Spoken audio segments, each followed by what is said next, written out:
Welcome to this video on finding reference angles. So first thing, what is a reference angle? A reference angle is an angle, theta, that is between 0 degrees and 90 degrees, or between 0 radians and pi over 2 radians. And it is always positive. So reference angle, always positive, and it's an acute angle. All right, so let's do a couple examples of how to find reference angles. So our first example, we're going to do 110 degrees. The easiest way to accomplish this is to first sketch the angle. So we start on our x-axis, go counterclockwise, and this angle here is 110 degrees. The reference angle is the angle that's made with the closest x-axis, never the y-axis. So closest.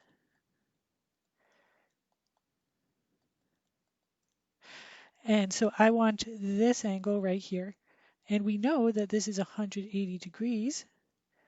So the difference there would be 70 degrees. So our reference angle is equal to 70 degrees. And I just found that by doing 180 degrees minus 110 degrees. All right, simple enough. So let's try another one.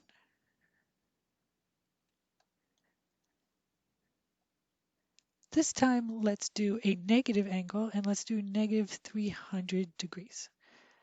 So again, I'm starting on my positive x-axis. I'm going negative 90, negative 180, negative 270, and negative 300 ends me here.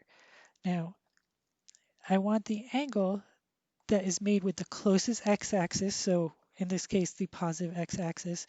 So I know I went 300 degrees, and we also know that going all the way around the axes, making a circle, is 360 degrees. So that makes this 60 degrees. And I found that by just doing 360 and subtracting that 300 because I care about the magnitude of the angle. Once I've drawn it, I don't care about the negative sign for direction. And this gave me my reference angle. So I got 60 degrees. Now, some books will give you formulas for this, and I'll jot them down for you, but I don't like formulas so much. I like to just go, okay, which axis am I closest to, and add or subtract depending on whether I'm more than the angle or less than the angle. So here are the formulas, and then we'll do two more examples in degrees. So here, if we're in the first quadrant, your reference angle is just equal to your angle because it's less than 90 already. If you're in the second quadrant, you do 180 minus your angle to get your reference angle. If you're in the third quadrant, you're going to do the angle minus 180 to get your reference angle. And if you are in the fourth quadrant, you would do 360 minus your angle to get your reference angle. Of course, that only works for positive angles. You have to adjust it for negative angles. All right, so let's try 280 degrees. So we're starting here. We've gone 180, 270, and we are here at 280. So this is 280. We want to go to this axis here. So I would do 360 minus 280.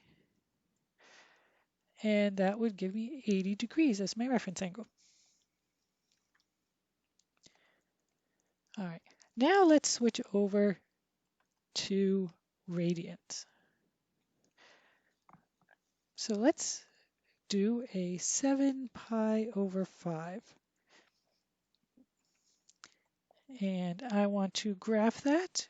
So this is 0 just to label our quadrantal angles. That's pi, pi over 2, 3 pi over 2. All right, so 7/5 pi. We've gone more than pi, and we've landed in the third quadrant. And we want to know just what this portion made with the x-axis is for our reference angle. So I am going to do 7 pi over 5 and subtract out the pi portion so that I know what's left there. Now here's the only issue with radians. A lot of times you're going to have to do common denominator. So I'm changing to 5 pi over 5. And you get 2 pi over 5 for your reference angle.